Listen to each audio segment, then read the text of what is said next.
Au début, c'était sur la position pas de crime en notre nom. Et puis, très vite, les mots qu'il faut mettre sur cette guerre, on les a eus: crime de guerre, crime contre l'humanité, racisme, apartheid, suprémacisme, aujourd'hui génocide.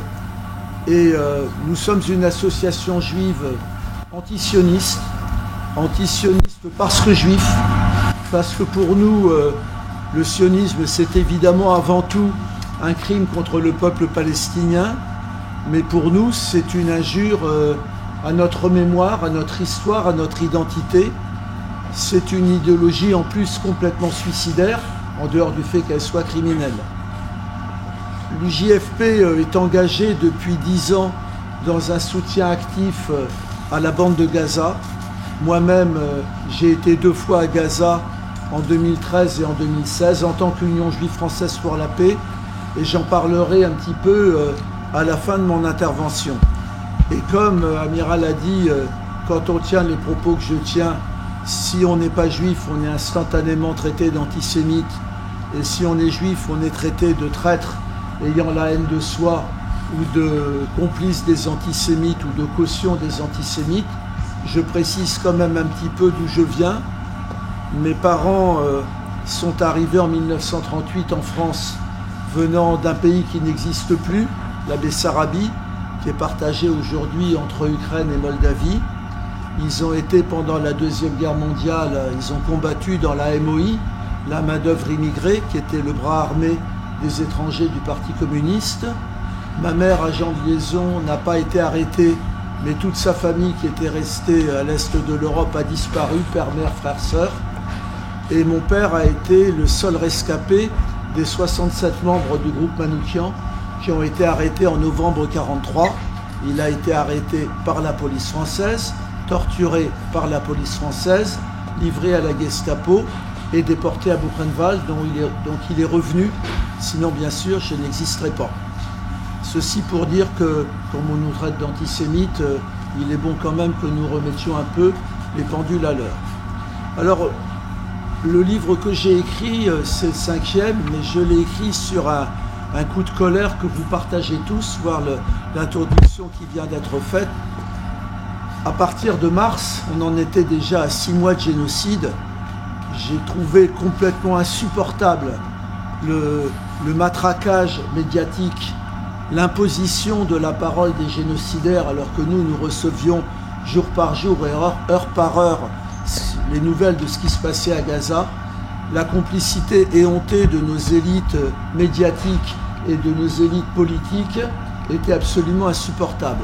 Et en particulier, elle reposait sur un tissu de mensonges ou un tissu d'ignorance sur cette guerre. Donc ce que je vais vous raconter là, pendant assez longtemps, c'est pas Gaza aujourd'hui. C'est comment on en est arrivé là, quels sont tous les mensonges fondateurs qui ont permis d'en arriver là, parce que c'est quelque chose qui est vraiment inimaginable. Je dis en plus que le comportement de notre gouvernement et de nos élites médiatiques me rappelle, comme juif, l'effondrement moral de la France en 1940. Pour moi, c'est du même ordre. C'est-à-dire, c'est l'abandon de tout ce qui était les valeurs morales, le respect de l'autre, la solidarité, les droits humains fondamentaux, qui ont été totalement abandonnés par nos dirigeants, qui sont devenus, que ce soit au niveau judiciaire, au niveau politique, au niveau médiatique, les complices actifs, et au niveau militaire aussi, les complices actifs d'un génocide en cours. Donc ce que je vais essayer d'entreprendre, c'est toute une série de fausses choses qu'on essaie d'asséner. La première que je vais dire, c'est le sionisme se présente comme Dieu a donné cette terre au peuple juif et il y a eu le grand royaume unifié et nous rentrons chez nous. Ben ça ne tient pas.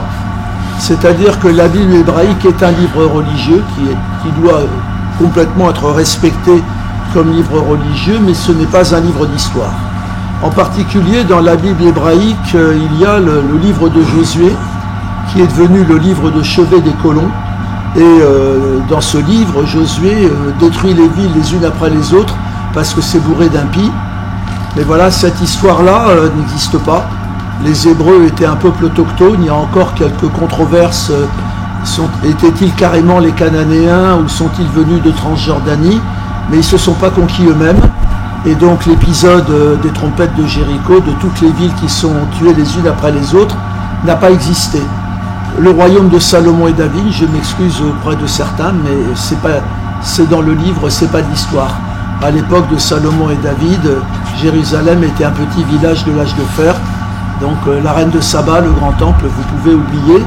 Et donc ce passé mirifique que les sionistes prétendent reconstituer n'a pas existé. Le royaume de David n'a pas existé. Aujourd'hui, à Silouane, à côté de Jérusalem, dans Jérusalem, les sionistes ont construit la maison du roi David, le parc du roi David, le musée du roi David. Ils ont construit un téléphérique pour aller là. Ben voilà, le roi David, aucune thèse d'histoire n'accepterait qu'on fasse une thèse sur le roi David, mais à Silouane, ils ont déjà expulsé plusieurs milliers de citoyens palestiniens qui habitaient le quartier de Silouane de Jérusalem. Deuxième chose que je veux dire, dans la théorie sioniste, il y a eu exil, il y a eu retour. C'est-à-dire les Juifs ont été déportés par les Romains, se sont répandus dans le monde, nous serions leurs descendants et ils rentrent chez eux quand ils rentrent là-bas en Palestine. Cette histoire-là ne tient pas. Bien sûr, en 70 après Jésus-Christ, Titus, qui va devenir empereur, prend Jérusalem, détruit le temple. Mais il n'y a pas eu d'exil de Juifs qui se serait répandu partout en Méditerranée. Les Juifs d'aujourd'hui ne sont pas les descendants des Judéens de l'Antiquité. Vous voyez qu'avec mes cheveux blancs, j'ai pas franchement le type proche-oriental. Donc les Juifs sont des descendants de convertis de différentes époques et de différentes régions.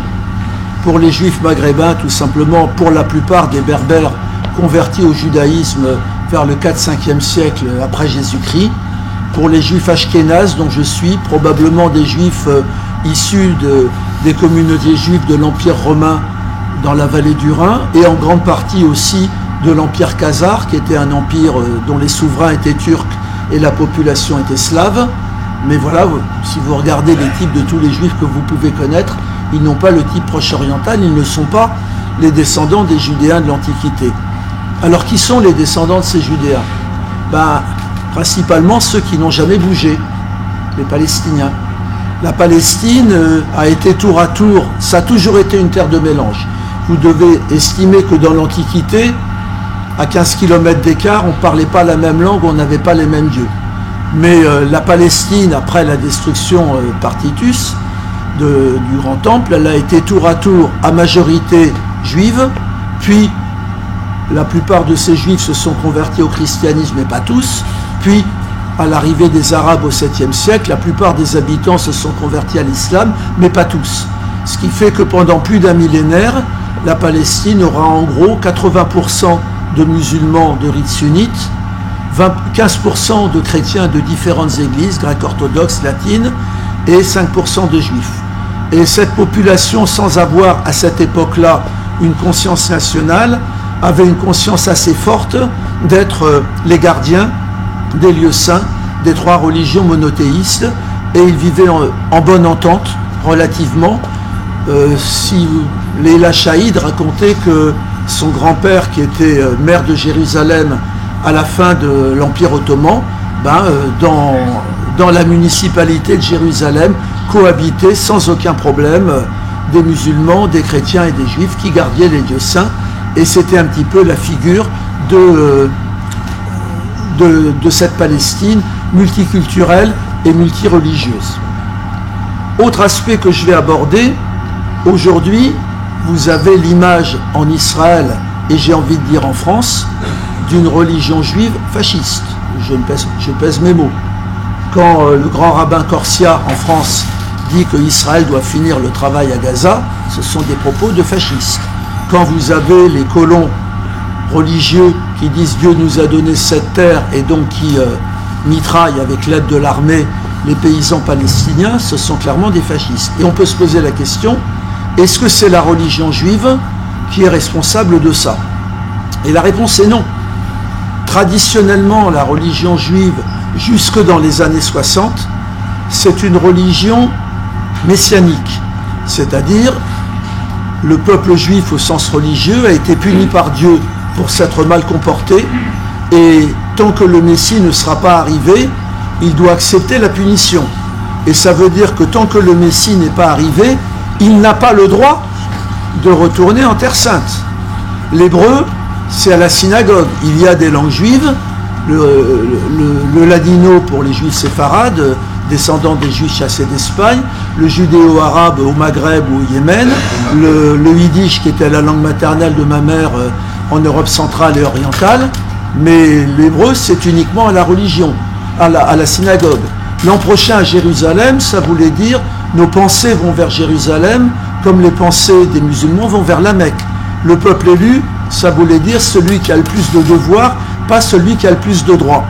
Et puis, dans la religion juive, comme dans les autres religions monothéistes, il y avait « tu ne fais pas à autrui ce que tu ne veux pas qu'on te fasse ». Donc comment on peut expliquer que cette religion soit devenue sanguinaire? C'est le colonialisme qui est l'explication. Vous le savez, dès 1920, la Grande-Bretagne a le mandat sur la Palestine. Elle va favoriser à fond l'entreprise sioniste. Et pendant le mandat britannique, le grand rabbin de la Palestine mandataire, Avraham Kook, qui était un rabbin d'origine lituanienne, va être le premier à faire un mélange, un aggiornamento entre le sionisme et la religion. Il va être le premier à donner une version territorialiste de la religion. Jusque-là, on pouvait étudier la Torah ou commenter le Talmud n'importe où. Avec le rabbin Kook, on commence à dire qu'il faut une terre. Et puis petit à petit, ce sionisme religieux qui apparaît va dire que finalement le Messie, il est arrivé, c'est Israël. Et donc évidemment, s'opposer au Messie, ça mérite la mort. Et donc ce changement de conception sera minoritaire jusqu'à 1967. Et c'est la guerre de 1967, la conquête de la Cisjordanie, de Gaza, de Jérusalem, du Golan et du Sinaï, qui va transformer ce courant minoritaire sioniste religieux en un courant majoritaire. Il va devenir d'autant plus majoritaire que quand les travaillistes au pouvoir en 1967 décident de coloniser la Cisjordanie, ils n'ont personne à envoyer dans les colonies et ils vont envoyer ces sionistes religieux qui très rapidement vont devenir majoritaires dans la religion. Donc ce côté épouvantable que vous avez aujourd'hui de cette religion telle qu'elle se présente, c'est relativement une invention récente. Et il reste des religieux antisionistes. Alors tout le monde connaît un petit peu les Neturei Karta, qui sont principalement à New York, mais un peu aussi à Jérusalem, dans le quartier de Mea Shearim ou à Montréal. Il reste évidemment quelques courants historiques religieux antisionistes. Il reste aux États-Unis une majorité des Juifs qui sont pour le judaïsme libéral, lequel n'a pas du tout les travers de ceux que je suis en train de vous décrire, mais en Israël et en France, l'écrasante majorité des religieux, ce sont des territorialistes, ce sont des sionistes religieux, et ils ont versé vers le fascisme. Autre idée que je vais donner, je vais parler de l'antisémitisme, qui est, vous l'avez compris, mon histoire intime. Et je vais commencer par un discours de Netanyahou en 2015 au Congrès sioniste mondial, où il déclare « Hitler ne voulait pas tuer les Juifs, c'est le grand moufti de Jérusalem qui lui a soufflé l'idée. » Alors en dehors du fait que cette déclaration est incroyablement négationniste, surtout quand j'expliquerai les origines idéologiques de Netanyahou, mais qu'est-ce qu'il veut dire par là? Ce qu'il veut dire par là, c'est l'antisémitisme, la haine des Juifs, le génocide. C'est pas en Europe des Européens, des chrétiens, c'est des musulmans et des arabes. C'est très clair, c'est ça qu'il veut expliquer. Ça, c'est évidemment une inversion complète de ce qui s'est passé dans l'histoire, et puis c'est de rendre incompréhensible la question de l'antisémitisme. À part ça, il est une réalité que le grand moufti a été un collabo.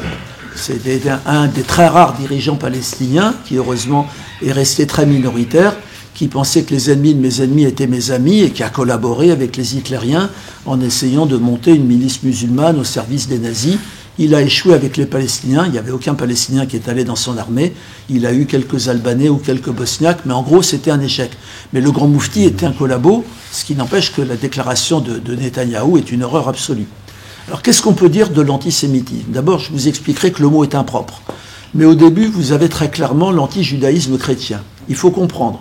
Le judaïsme a été une religion prosélyte. Je vais vous expliquer que les Juifs ne sont pas les descendants des Juliens de l'Antiquité. Quand la Bible hébraïque est traduite en grec vers 250 avant Jésus-Christ, le judaïsme va se répandre dans tout le monde hellénistique. Quand les Romains vont conquérir la région, le judaïsme va se répandre dans tout l'Empire romain.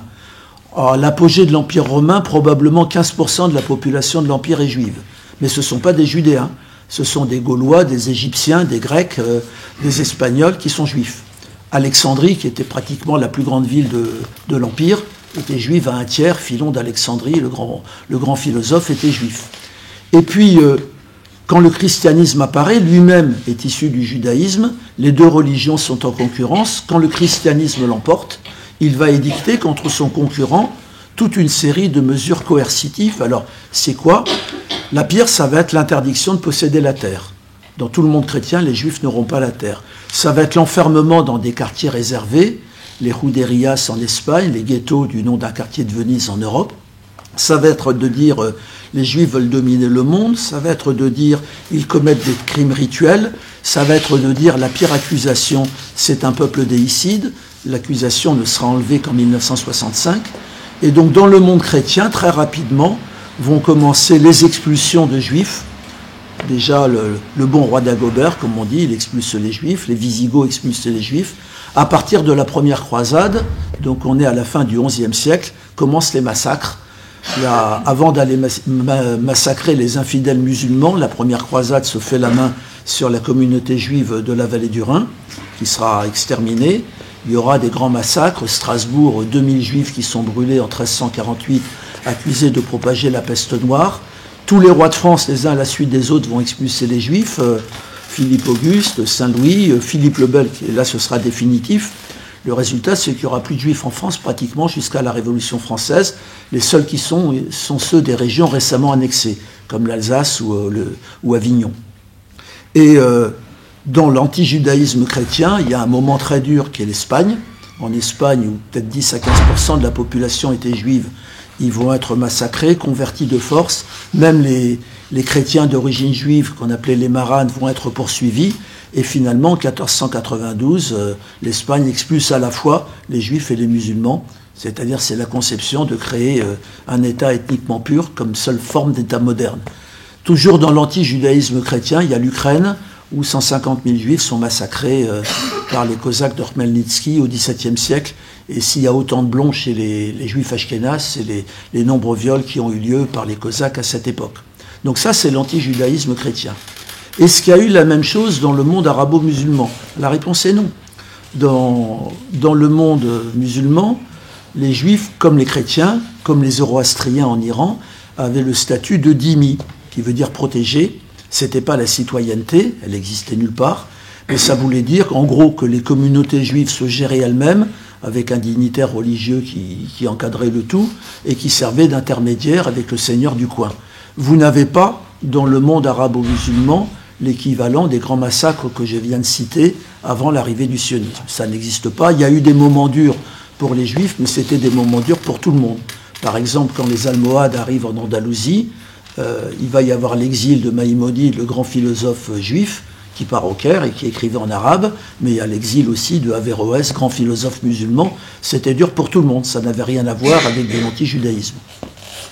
On arrive à l'antisémitisme racial. Alors le mot antisémite, je vais vous expliquer pourquoi il est impropre.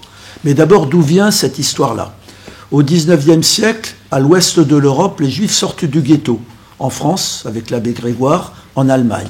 Et donc ils deviennent une minorité invisible. Ça va attirer toutes les folies de toutes les personnes qui se demandent qui sont ces gens. Ils sont partout, c'est le délire des antisémites.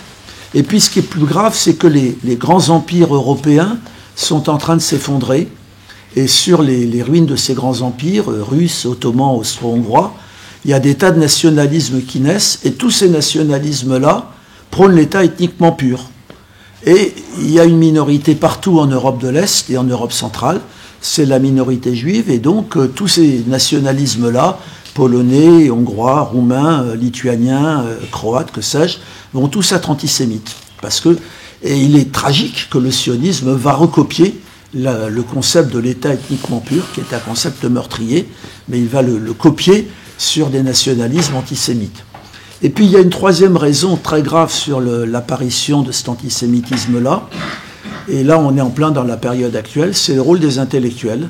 On va avoir, dans cette deuxième moitié du XIXe siècle, énormément d'écrivains, de journalistes, de linguistes, d'anthropologues, d'historiens, qui vont théoriser l'existence des races, parce que l'Europe domine le monde, il n'est pas question qu'elle partage les richesses. Et donc ces gens-là vont inventer les races, la race aryenne, la race sémite, évidemment tout ça n'existe pas, et ils vont inventer les races inférieures. Dans le monde dominé, les races inférieures, ce sera le noir, l'arabe et l'indien, et dans le monde européen, ce sera le juif et le tzigane.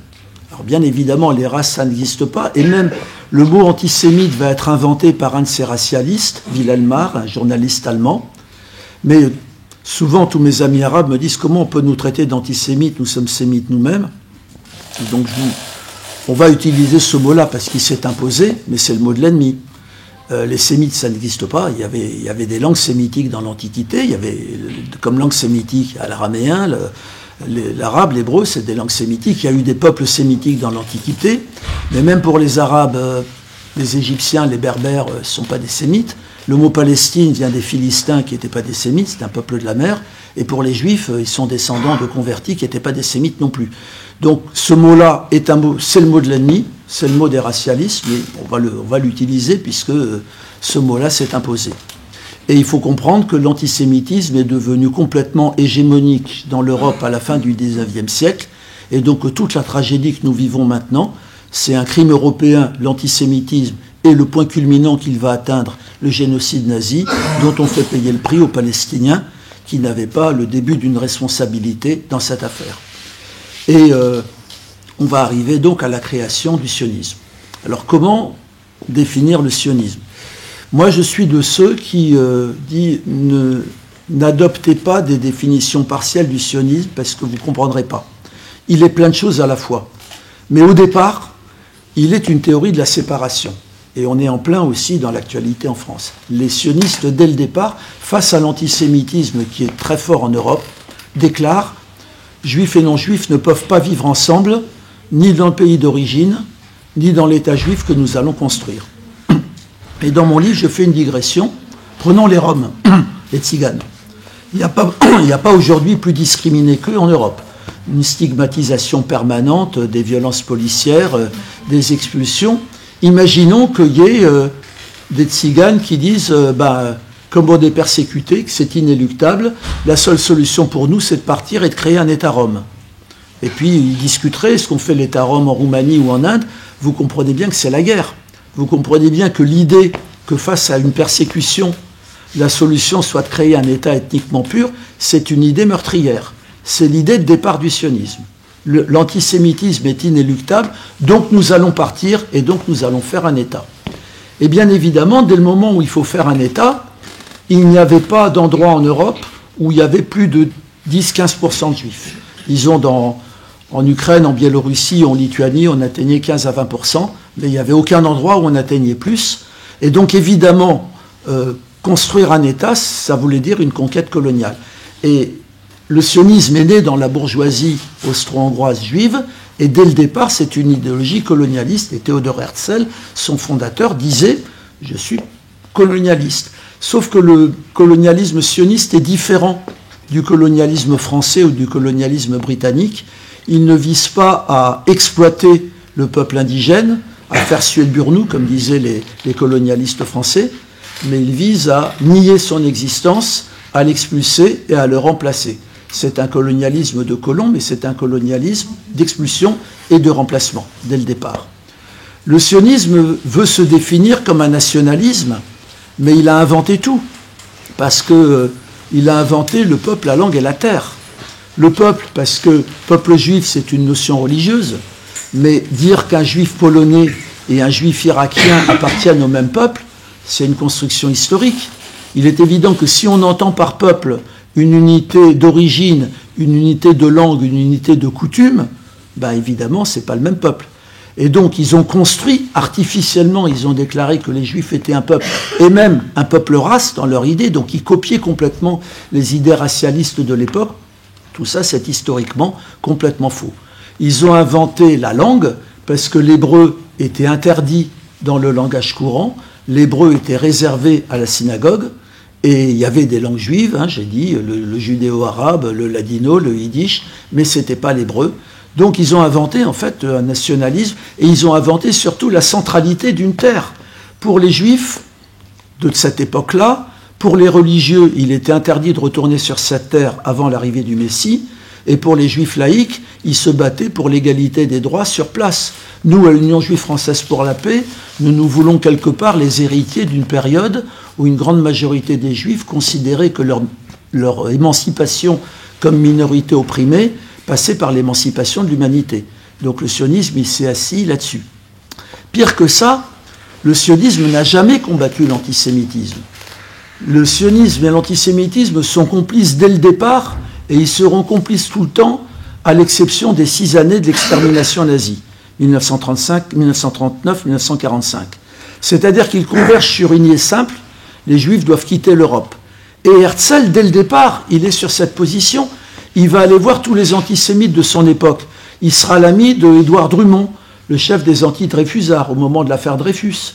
Et Drummond, qui avait sorti des torchons antisémites, La France juive, la libre parole, écrira à propos d'Herzl, « Ce monsieur fait notre bonheur en faisant le sien », parce qu'il proposait que les Juifs dégagent. Herzl sera l'ami de l'empereur Guillaume II d'Allemagne, avec qui il fera un voyage en Palestine, et Guillaume II griffonnera à son ministre de l'Intérieur, « Ne mettez aucun obstacle à quelqu'un qui veut nous débarrasser des Juifs ».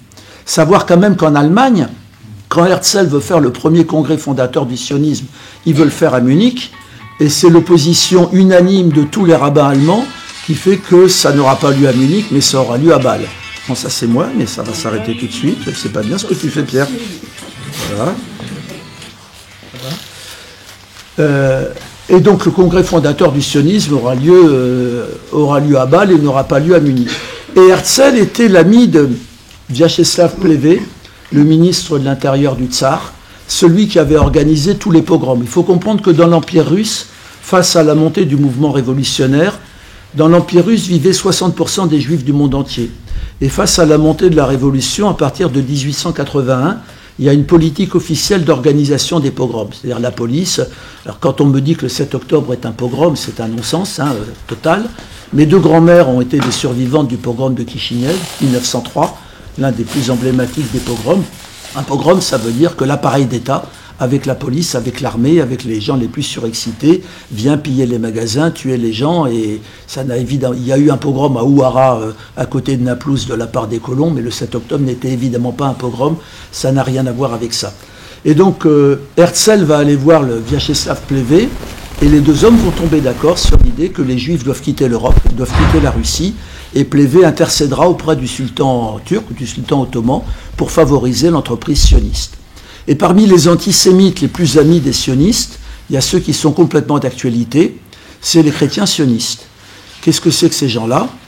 Dans le monde anglo-saxon, à partir du XVIIe siècle, la Bible a été traduite en anglais, les personnages bibliques deviennent des personnages de tous les jours, et ces chrétiens sionistes vont théoriser l'idée que les Juifs doivent rentrer en Terre Sainte, chasser le mal, Armageddon, qui est clairement identifié aux Arabes, puis se convertir à la vraie foi chrétienne, sinon ils seront annihilés. Ces antisémites-là sont aujourd'hui une centaine de millions aux États-Unis. Ils ont la possibilité financière et électorale de faire et de défaire les candidats aux élections. C'est eux que Truman, celui qui était président des États-Unis au moment de la création de l'État d'Israël, était un chrétien sioniste. Et aujourd'hui, Trump, alors évidemment, lui, il n'en a rien à faire de la religion, c'est un soudard, mais il est considéré par les chrétiens sionistes comme étant guidé par la main de Dieu. Et donc, on est dans une logique aujourd'hui qui, évidemment, est terrible. Ce que vous devez quand même savoir, c'est que ces chrétiens sionistes, qui sont des antisémites, ont financé l'essentiel de la colonisation de la Cisjordanie.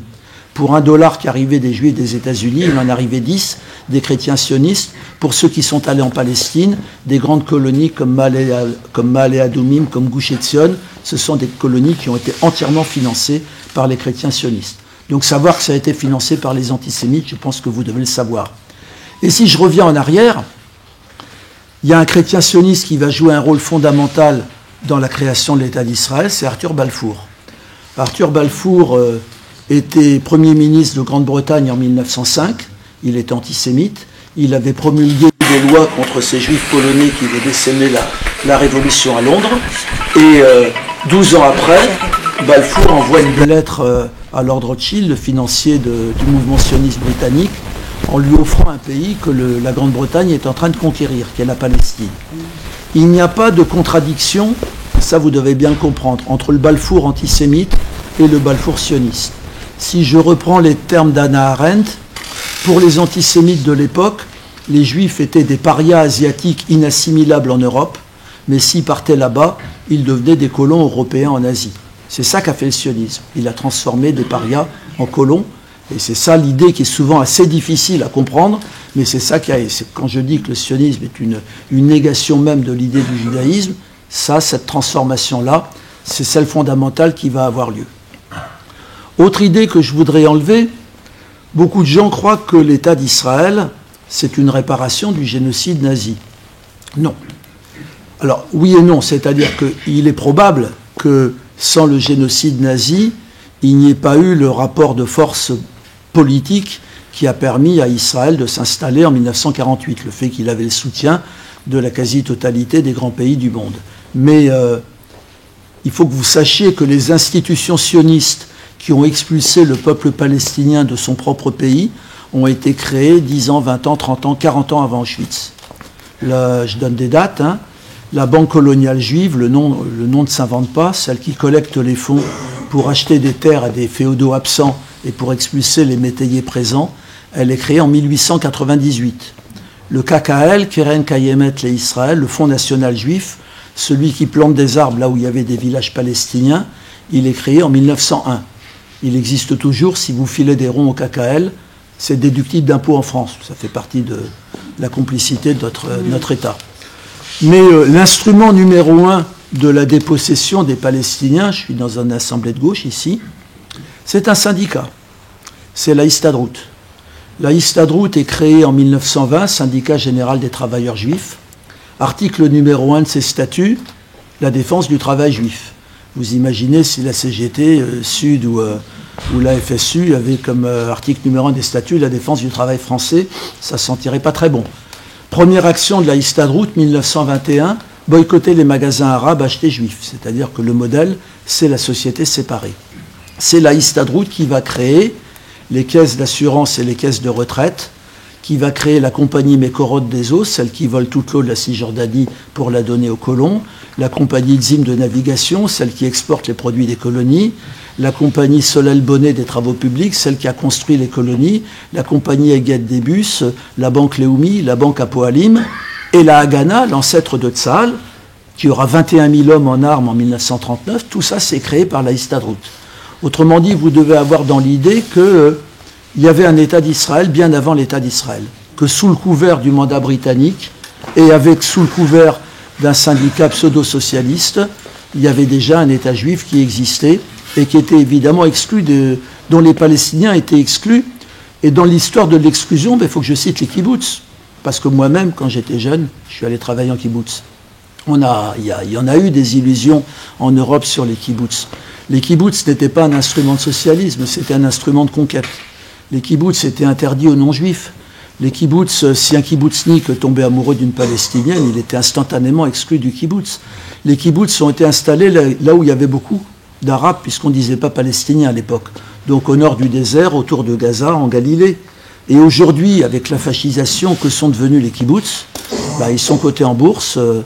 Les cantines collectives ont été privatisées et on fabrique surtout des munitions et des gilets pare-balles. C'est beaucoup plus rentable que l'agriculture. Moralité, un socialisme qui est un socialisme ethnique et raciste, ça ne peut pas marcher. Je vais parler, parce que là on est dans l'actualité, existe-t-il une gauche sioniste?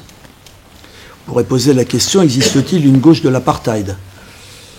Ce qu'on appelle indûment la gauche sioniste, c'est le courant social-démocrate, celui qui va être majoritaire dans le sionisme de 1920 à 1977. Pourquoi il a été majoritaire? Parce qu'il était impossible de conquérir la Palestine avec des moyens individuels. Conquérir la Palestine, ça ne pouvait se faire qu'avec des moyens collectifs que justement le courant social-démocrate, avec les kibbutz, avec la Haganah, avec toutes les compagnies, avait créé. Et donc à partir de 1920, ce courant va diriger le mouvement sioniste. En 1924, ils assassinent un juif qui était opposé à la déclaration Balfour, Jacob de Hahn.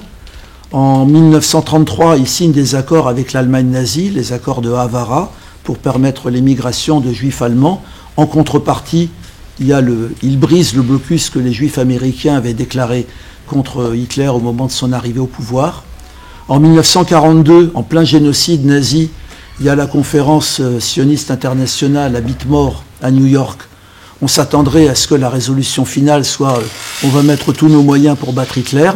La résolution finale, c'est nous construirons un État juif sur l'ensemble de la Palestine. Il n'y a plus aucun débat parmi les historiens sur la Nakba. Les Ben Gurion avaient affirmé nous n'avons expulsé personne, les Arabes sont partis d'eux-mêmes. Et évidemment, les historiens palestiniens et les témoins, moi j'ai rencontré des survivants de la Nakba à Gaza et en Cisjordanie, mais dès le début, les Palestiniens de base et leurs historiens, documents à l'appui, ont expliqué qu'il s'agissait d'un nettoyage ethnique prémédité de longue date, et notamment qui avait été prémédité parce que la Haganah avait assisté l'armée anglaise dans la répression de la grande révolte palestinienne de 1936, et donc les sionistes avaient cartographié toutes les villes et les villages palestiniens, ils savaient qu'il fallait éliminer. Et en 1988, 40 ans après la Nakba, il y a eu l'ouverture des archives en Israël, et tous les historiens israéliens, qu'ils soient sionistes comme Benny Morris, qui dit qu'ils auraient dû finir le travail, ou qu'ils soient anti-sionistes comme Ilan Pappé, qui est vraiment un type formidable, ou non-sionistes comme Shlomo Sand, Avi Shlaim ou Tom Segev, tous ont confirmé ce qu'avaient dit les Palestiniens, c'était un nettoyage ethnique prémédité, et il a été ponctué de nombreux crimes de guerre, et il n'y a pas que l'extrême droite qui a fait des crimes de guerre, on pense à Der Yassin, mais la gauche, avec toutes les guillemets qu'il faut y mettre, en a fait de nombreux. Si vous avez vu le film Tantoura, il décrit un crime de guerre commis dans un village de pêcheurs où 250 personnes villageois sont massacrés à 20 km au sud de Haïfa. Mais il y en a eu plein d'autres. Et les généraux de Ben Gurion qui font le nettoyage ethnique de 1948 sont des laïcs. Et leurs noms sont bien connus, c'est Moshe Dayan, c'est Yitzhak Rabin, c'est Yigal Allon, et ils vont nettoyer complètement le pays.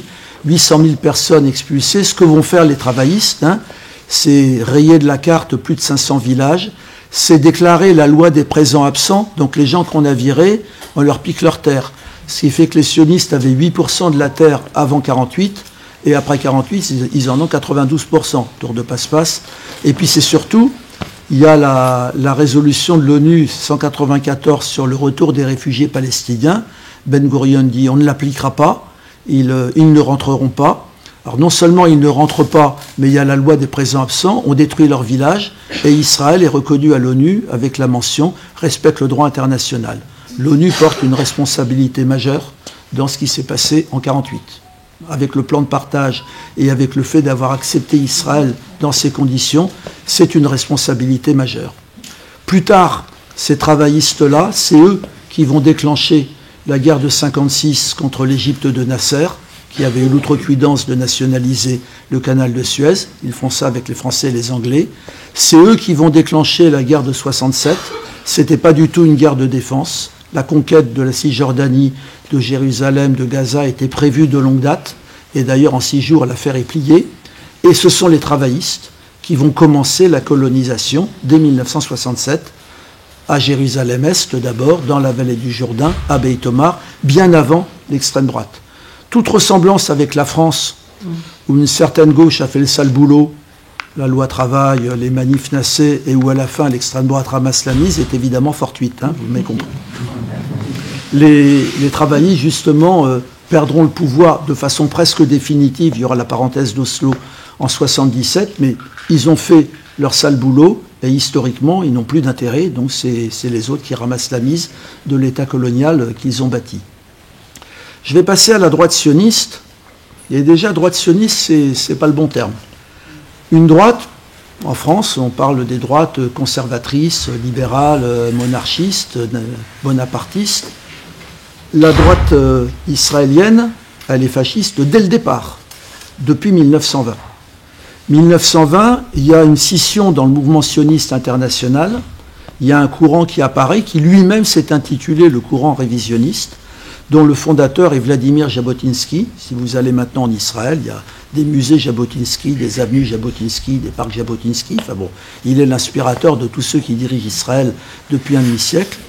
Jabotinsky, déjà pendant la guerre civile russe, il s'allie avec des antisémites, avec Petlura, qui était le dirigeant éphémère de l'Ukraine indépendante. Et puis, à partir de 1930, ce courant devient l'admirateur du fascisme. Mussolini parlait avec tendresse de notre ami juif, notre fasciste juif Jabotinsky. Jabotinsky crée une milice, le Bétar, qui existe toujours. Il faut que vous sachiez que le Bétar s'entraînait en Italie fasciste à la fin des années 30. D'accord ? Et pour sauter quelques décennies, avant l'actuel président du CRIF, Yonatan Arfi, celui qui l'a précédé, François Khalifa, est un ancien du Bétar. Donc ces gens qui vous accusent d'être antisémites, ils descendent idéologiquement de gens qui s'entraînaient en Italie fasciste dans les années 30. Le secrétaire particulier de Jabotinsky s'appelait Benzion Netanyahou, le père de Benjamin. Alors, le fils n'est pas responsable du père, mais ça dit quand même dans quelle ambiance il a été élevé, qui est quand même une ambiance tout à fait du fascisme. Ce courant révisionniste va, dès l'insurrection palestinienne de 1936, verser dans le crime de masse, multiplier les attentats sanglants contre les marchés, contre les villages palestiniens. En 1939, l'Angleterre, comme on est à la veille de la Seconde Guerre mondiale, arrête l'immigration juive en Palestine. Et tous les groupes sionistes déclarent la guerre à l'Angleterre. L'Irgun, qui a été créé par Jabotinsky, dont le premier chef emblématique sera Menachem Begin, qui sera Premier ministre pendant de nombreuses années, va arrêter la guerre contre les Anglais en 1940, au moment de l'invasion de la France. Mais de l'Irgun va naître une scission, le Lehi ou groupe Stern, qui va continuer la guerre contre les Anglais. Le chef emblématique du groupe Stern, c'est Stern, qui sera exécuté par les Anglais en 1942. Et son successeur, c'est Yitzhak Shamir, qui sera pendant 7 ans Premier ministre d'Israël dans les années 80-90. Pendant toute la Deuxième Guerre mondiale et l'extermination nazie, le groupe Stern va assassiner des soldats britanniques. Donc ces gens-là n'étaient pas seulement des fascistes, c'était des collabos. Je le dis très clairement comme fils de déportés. Et plus tard, ils continueront. C'est eux qui vont assassiner le comte Bernadotte en 1948 et son adjoint, le colonel Serrault. Et malgré tout, ces gens-là participeront au premier gouvernement d'union nationale en Israël et prendront le pouvoir à partir de 1977. Donc il faut comprendre que les origines idéologiques de la droite qui fait le génocide actuel à Gaza, c'est le fascisme. Ils n'ont jamais été des démocrates. La notion d'État juif et démocratique, la blague qui se raconte en Israël, c'est que c'est un État démocratique pour les juifs et juif pour les arabes, mais évidemment, ça n'a jamais été un État démocratique. Je vais, toujours dans les fausses idées, je vais passer à Oslo. Oslo, ça a été une gigantesque supercherie. Alors, pourquoi et comment ? D'abord, il faut se rappeler qui est Rabin. Rabin, pendant la guerre de 1948, il va commettre des crimes de guerre à la tête de la brigade Alexandroni à Tantoura. C'est lui qui est chargé par Ben Gurion de vider la ville de Ramleh, pas Ramallah, hein, Ramleh. C'est quand même 20 000 personnes qui sont expulsées avec de nombreux morts.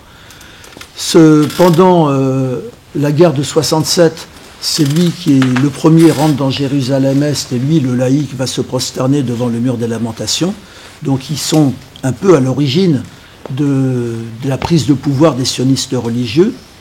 Il est chef de l'armée en 1976 quand vous fêtez la journée de la terre des Palestiniens, qui est une révolte des paysans de Galilée contre le vol de leurs terres. C'est Rabin qui est à la manœuvre dans la répression. Il y aura quand même une vingtaine de morts. En 1984, c'est lui qui organise l'attaque contre le siège de l'OLP à Tunis. Il y aura 80 morts, dont 20 soldats tunisiens. Ils assassineront le numéro 2 et le numéro 3 de l'OLP, Abou Iyad et Abou Djihad. Très curieusement, ils épargneront le numéro 4, un certain Mahmoud Abbas. Et on continue sur Rabin. En 1987, il y a la première intifada qui démarre dans le camp de Jabalia à Gaza. Rabin mène la répression, il y aura quand même 1000 morts. Il déclarera « Brisez-leur le dos et les os ».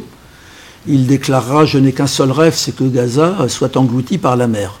Donc comment ce type-là se retrouve brusquement pacifiste au moment d'Oslo? La période a changé, l'URSS est en train de s'écrouler et George Bush père veut remodeler le Proche-Orient sous domination américaine, donc il veut qu'il y ait des négociations entre Israël et l'OLP, et comme Yitzhak Shamir, qui est Premier ministre, ne veut pas, George Bush père sanctionne Shamir en refusant de cautionner un prêt que les Israéliens avaient fait pour l'émigration des Juifs soviétiques. Il fait tomber le gouvernement Shamir et Rabin arrive. Qu'est-ce qui a été signé à Oslo? J'ai discuté avec de nombreux négociateurs palestiniens. L'État palestinien, on en a causé, on n'a rien signé. Les réfugiés, on en a causé, on n'a rien signé. Les prisonniers, on en a causé, on n'a rien signé. Jérusalem, on en a causé, on n'a rien signé. La seule chose qui a été signée, c'est la coopération sécuritaire, c'est-à-dire l'obligation pour l'occupé d'assurer la sécurité de l'occupant. Quand, avant le massacre que l'armée israélienne est en train de perpétrer dans le camp de Jenin, ce camp a été attaqué par l'autorité palestinienne il y a un mois, c'est dans la logique des accords d'Oslo. Moi, quand j'étais à Jenin, les amis du camp me disaient « On sait quand l'armée israélienne va attaquer, parce qu'on a un ami qui habite en face de la caserne palestinienne. S'ils ferment leur volet, ça veut dire que les Israéliens vont attaquer. Mais pourquoi ils ferment leur volet? Parce qu'Israël leur a téléphoné, je vais attaquer, que dans le cadre des accords d'Oslo, la police de l'autorité palestinienne doit fermer les volets, faire le mort. » Ça a été signé aussi. Le fait qu'il y ait zone A, zone B, zone C en Cisjordanie, ce qui était la preuve absolue qu'il n'y aurait jamais d'État palestinien, ça n'a pas été signé dans la première phase d'Oslo, ça a été signé dans la deuxième phase, et du vivant d'Arafat. Et puis, pour clore ce chapitre-là, entre la signature d'Oslo, septembre 93, et l'assassinat de Rabin, novembre 95, Rabin installe 60 000 nouveaux colons. De quelle paix s'agissait-il? D'accord? Alors, je saute un tout petit peu sur la suite, comment ça va se passer. Les travaillistes, même ayant perdu le pouvoir, vont continuer dans l'ignominie. En 2002, il y a les dernières négociations entre Arafat d'un côté et Clinton et Barak, travaillistes, de l'autre côté. Alors Ehud Barak, il avait quand même dit les Palestiniens sont comme des crocodiles, plus vous leur donnez de viande, plus ils en veulent.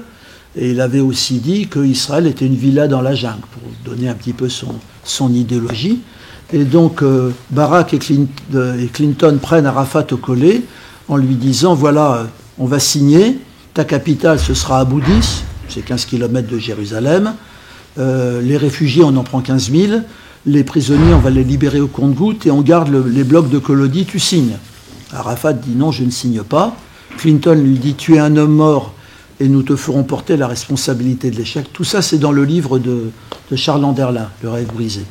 Et il a été un homme mort et on lui a fait porter la responsabilité de l'échec. Comme l'écrasante majorité des Palestiniens, je suis certain que Arafat a été assassiné.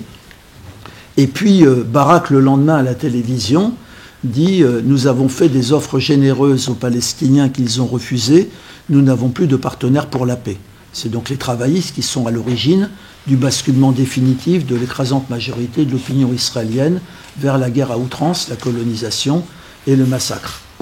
Même quand ils perdent le pouvoir, les travaillistes, ils vont encore jouer des rôles néfastes. Le mur, c'est un gouvernement de coalition de Sharon qui construit le mur, mais celui qui est à l'œuvre, c'est le ministre de l'équipement, Fouad Ben Eliezer, secrétaire général du Parti travailliste. L'attaque contre le Liban en 2006, c'est encore un gouvernement de coalition avec Ehud Olmert, mais le ministre des Armées, c'est Amir Pérez, syndicaliste de la Histadrout et dirigeant du Parti travailliste. La Histadrout, d'ailleurs, son secrétaire général s'est fait filmer il y a 6 mois en train d'écrire sur un obus de la compagnie Elbit avec le soutien des travailleurs israéliens, pour ceux qui auraient encore des doutes sur la Histadrut. Et puis sur ces travaillistes, ils vont élire une femme moderne, féministe à leur tête, et Merav Michaeli.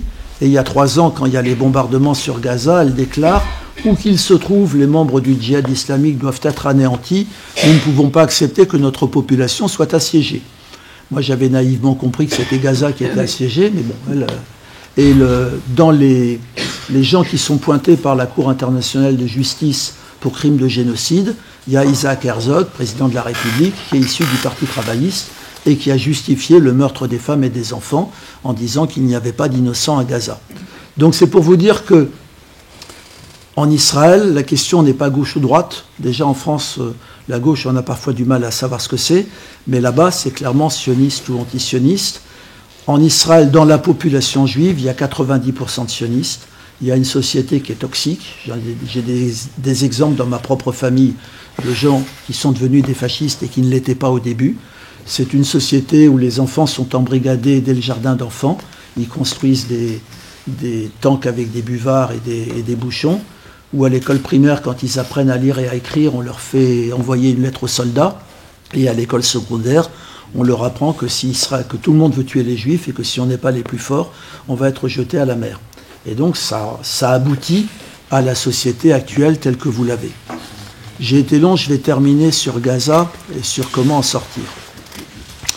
Gaza, je vous ai dit, j'y ai été 2 fois. 2013, je suis rentré par l'Égypte, ça a été difficile. 2016, je suis rentré par Israël avec la complicité du consul de France de Jérusalem de l'époque. Et je suis resté 3 semaines. En tant qu'Union juive française pour la paix, nous avons rencontré 80 personnes, tous les partis politiques de Gaza. Donc j'ai rencontré la direction du Hamas, la direction du djihad islamique, du FPLP, du Fatah qui existe à Gaza, du Parti communiste, de l'Union démocratique palestinienne, de l'Initiative palestinienne. Enfin, on les a tous rencontrés. On a rencontré de très nombreux syndicats, on a rencontré des étudiants, on a visité des universités, on a rencontré des associations de pêcheurs, de bédouins, de paysans. C'est de là que va naître l'action de l'UJFP après. D'abord, partout, la réaction des gens, c'était « Nous sommes contre l'occupation, nous n'avons rien contre les Juifs ». On s'est toujours présenté comme Union juive française pour la paix. Et puis, par rapport à toutes les fausses idées qu'il y a sur Gaza. Gaza, comme toute la Palestine, c'est une société incroyablement éduquée. Vous avez 1% d'illettrisme, dans l'Égypte voisine, il y en a 35%. Et pour avoir été contrôlé par une armée d'illettrés dans le Sinaï, vous voyez tout de suite la différence. À Gaza, c'est une société très pluraliste. Il y a les partis politiques que je vous ai signalés, mais vous entrez dans un taxi collectif, c'est « Vive le Hamas !» Ah non, ah bah le Hamas, c'est des corrompus. Les gens discutent. Puis quand vous êtes invité dans une famille, en général nombreuse, vous réalisez qu'il y a un enfant qui est au Hamas, un autre qui est au djihad, un 3e qui est au FPLP, un 4e qui est au Fatah. C'est à l'intérieur des familles et ça discute. C'est une société où très spontanément les gens vont avoir envie de discuter. C'est une société qui repose, et ça explique ce qui va se passer après le 7 octobre. Il y a un nombre incroyable d'associations, petites et grandes, qui permettent à la société de survivre sous blocus. Les petites associations, ce sont celles qui assurent le préscolaire, le périscolaire, les associations de quartier qui vont échanger des recettes. À Gaza, à l'époque où j'y suis, en 2016, il n'y a pas de mendicité. Les gens qui sont dans la dèche, ils sont accueillis par quelqu'un. Les orphelins sont accueillis même par une famille assez lointaine, mais ils sont accueillis, ils ne sont pas dans la rue. Il y a un sens de la solidarité. Quand on va voir les paysans, ce ne sera pas des coopératives comme au sens occidental du terme, mais c'est une organisation collective avec un Mokhtar, qui est un chef de grande famille, qui est élu, qui organise à la fois, qui règle les conflits internes, qui sert d'intermédiaire avec les autorités. Et le travail agricole est organisé. Il y en a qui ont un tracteur, il y en a qui ont des instruments, il y en a qui vont se spécialiser sur les céréales, les autres sur le maraîchage. Tout ça travaille en bonne intelligence. Et vous ne comprendriez pas ce qui est arrivé après le 7 octobre si vous n'avez pas cette idée d'organisation collective. Je vous donne un exemple. Comment, en plein génocide, quand les Israéliens ont eu peur de l'épidémie de polio, En 5 jours, tous les enfants de Gaza étaient vaccinés. Parce que même sous les bombardements, même en plein génocide, il y avait dans les camps une organisation collective qui permettait que les équipes qui vaccinaient puissent tourner et que les enfants soient présentés, que ça ait lieu. Ça veut dire que ce sont des traditions très anciennes. À Gaza, quand j'y suis, il y a 100 000 étudiants dans 6 universités. Les études sont très chères. Les familles se saignent pour pousser les enfants le plus loin. De très loin, les femmes ont des meilleurs résultats que les hommes. Ça dit aussi beaucoup de choses sur Gaza. Gaza est une société patriarcale, mais à l'intérieur de cette société patriarcale, il y a énormément d'associations féministes.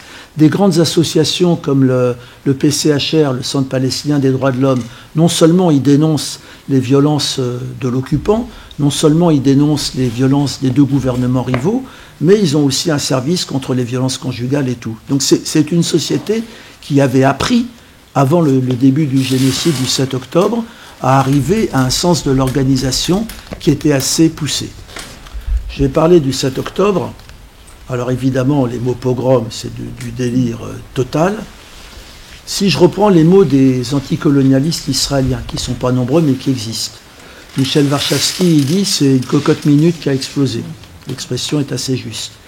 Si on prend, en remontant en arrière, Nourit Peled, qui est une très grande intellectuelle et militante israélienne, professeure d'université, fille d'un des fondateurs de l'État d'Israël, Mati Peled, et Nourit, qui est militante pour les droits de l'homme depuis longtemps, en 1997, sa fille est tuée dans un attentat du Hamas à Jérusalem. Elle avait été en classe avec Netanyahou, qui lui envoie ses condoléances. Et elle lui répond « Tu es un monstre, tu es le seul responsable, tu obliges nos enfants à être assassins ou à être assassinés. » Et moi, je partage tout à fait ça. Gaza, où on a enfermé 2 300 000 personnes par terre, par mer et par air, où on a organisé quelque chose qui est juste limite avec la famine, où c'est un marché captif, où tous les produits interdits en Israël sont déversés à Gaza et ils sont obligés de les consommer, sinon ils vont crever de faim, où on n'a pas le droit d'importer ou d'exporter, où chaque fois qu'on a organisé des manifestations pacifiques, comme les marches du retour, les Israéliens ont tiré comme à la foire, et il y a eu 350 morts et 10 000 gens visés, et on a été incapable, nous, le mouvement de solidarité, de venir en aide aux Gazaouis, ben évidemment, ça a pété.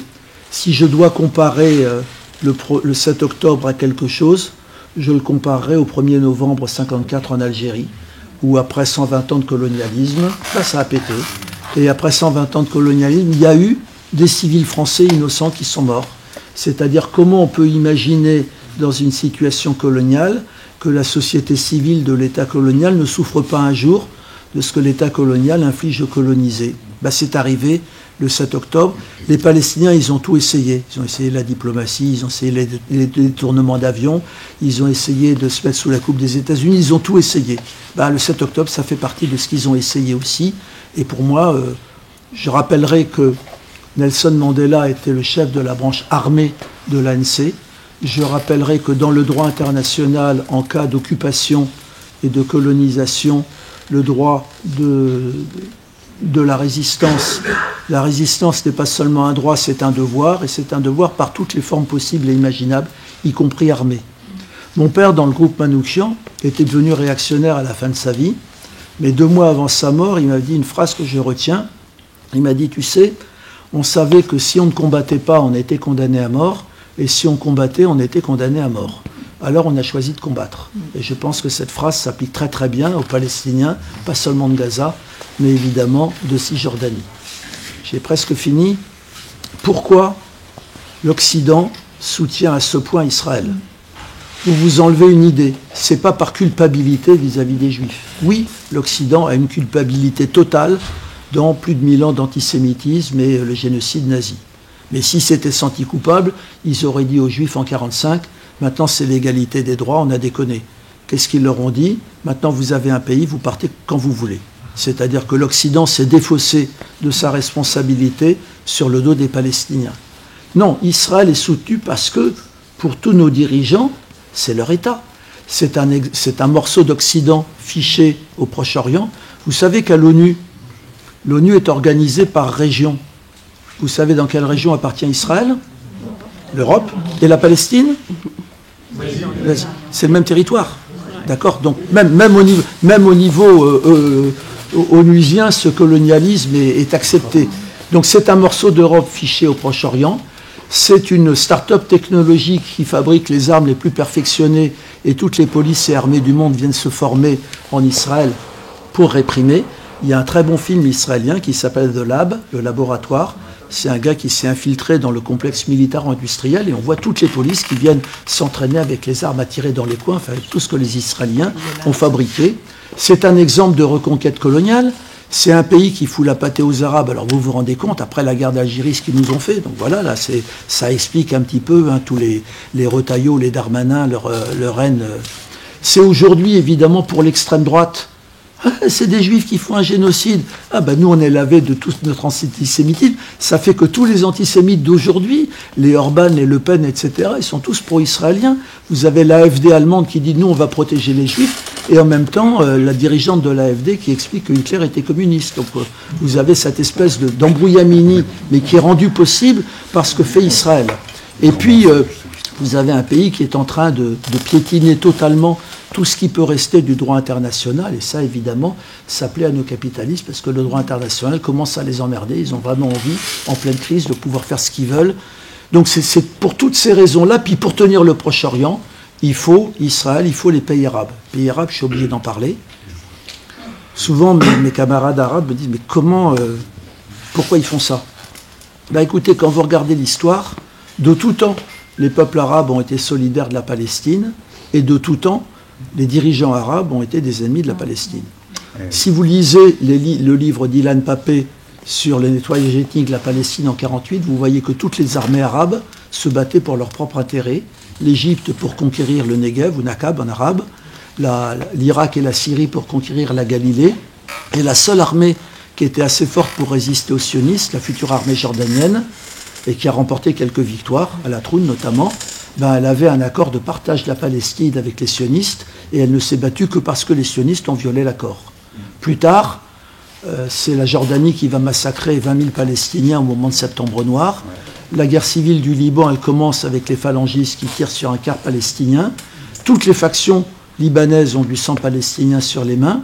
La Syrie, dont on dit qu'elle était l'amie des Palestiniens, j'ose vous rappeler que tel El-Zatar, c'est les phalangistes avec l'aide syrienne, alors que Sabra et Shatila sera les phalangistes avec l'aide israélienne. Et la gauche libanaise et les Palestiniens sont en train de gagner la guerre du Liban en 1976, quand l'armée d'Assad les prend à revers. Et 1983, c'est toujours l'armée syrienne qui expulse Arafat en Tunisie, à 3000 km des lieux. Donc, comme amis, on fait un petit peu mieux. Et si vous avez vu le film Little Palestine, ça se termine avec la liste nominative des 250 Palestiniens morts de faim dans le siège du camp d'Yarmouk par les troupes de Bachar. Je répète, comme amis, on fait mieux. Mais après, tous les pays arabes, les dirigeants, ont commis des crimes contre les Palestiniens. Et alors, ce qui est le plus dramatique de tout, c'est que la défaite de la Palestine entraîne la défaite du monde arabe. Et aujourd'hui, il y a eu une période où ce qui dirigeait le monde arabe, c'était Nasser, donc une bourgeoisie nationale anti-impérialiste. Et maintenant, ce qui dirige le monde arabe, c'est les États féodaux du Golfe, donc des États ultra-capitalistes, patriarcaux, esclavagistes. Et évidemment, ils appartiennent au même monde que les dirigeants israéliens, donc ils se sont alliés. C'est les accords d'Abraham. Et donc la Palestine se retrouve en plus donc trahie par un assez grand nombre de dirigeants arabes. Ils sont un petit peu dans la merde pour certains, parce que Trump, en demandant que les Palestiniens partent en Égypte et en Jordanie, ces deux pays savent qu'ils se suicident s'ils acceptent. Donc on va voir, l'histoire n'est pas tranchée, on va voir ce que ça va donner. Et je voulais dire un petit peu ça sur le monde arabe. Allez, j'ai fini le dernier point. Comment on en sort? Actuellement, tout est utopique. L'idée d'avoir une solution, elle est totalement utopique. Ce que j'espère, c'est que la solution sioniste soit aussi utopique. Parce que la solution sioniste, elle n'a pas changé. Depuis le début du XXe siècle, c'est le maximum de territoire pour le minimum d'Arabes. Depuis le début du XXe siècle, la solution sioniste, c'est que les Palestiniens deviennent les Amérindiens du Proche-Orient, expulsés ou enfermés dans leurs réserves. Ils pensent aujourd'hui qu'ils ont les moyens de le faire. Moi, je pense que la résilience et le fait, la leçon de la Nakba, fait qu'ils ne vont pas y arriver. Mais il va falloir qu'on se bouge pour qu'ils n'y arrivent pas. Mais qu'est-ce qui reste comme solution? Deux États, ce n'est ni possible ni souhaitable. Et même Elias Sambar, qui était un des négociateurs d'Oslo, il a convenu que c'était plus possible aujourd'hui. C'est pas possible parce que n'importe qui va en Palestine, dès que vous avez franchi la ligne verte, vous posez la question, il est où l'État palestinien? Vous voyez partout le mur, les colonies, il y a 900 000 colons aujourd'hui, on n'imagine pas qu'ils vont être déménagés par la force. C'est pas souhaitable pour plein de raisons. Parce que le sionisme était une théorie de la séparation. Et donc vous maintenez la séparation, vous maintenez le fascisme. Parce qu'il y a autant de Palestiniens que de Juifs israéliens entre Méditerranée et Jourdain. De quel droit on donnerait 78% aux uns et 22% aux autres? Et surtout, la raison principale, le peuple palestinien est un peuple de réfugiés. Il y a 800 000 Palestiniens ont été expulsés en 1948, leurs descendants sont 10 millions, 6 millions ont la carte de l'UNRWA. Donc vous imaginez une paix qui ne s'adresse même pas aux principales victimes qui sont les réfugiés, c'est pas une paix. Oslo s'était voué à l'échec parce que Oslo ignorait les réfugiés. Et donc une paix qui ne va pas proposer le retour des réfugiés palestiniens, c'est pas une paix. Alors, on va avoir, nous, l'UJFP, notre Assemblée Générale, dans un mois. Celle de l'an dernier, ce qu'on a choisi comme position, c'est celle-là. On n'a pas dit un État, même si beaucoup d'entre nous, on est pour, parce qu'il n'y a pas les forces aujourd'hui pour un État. L'OLP a abandonné cette position en 88, et du côté juif, il y avait des partisans d'un État unique avant 1948, il n'y en a plus aujourd'hui. Nous, ce qu'on dit simplement, c'est que le droit international soit appliqué aux Palestiniens.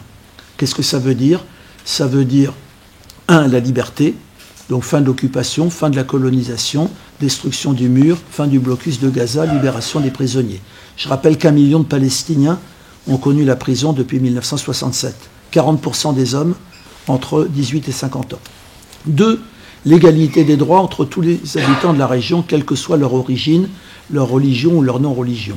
3, la justice, le crime fondateur ayant été un nettoyage ethnique prémédité, le retour des réfugiés palestiniens et le jugement des criminels de guerre.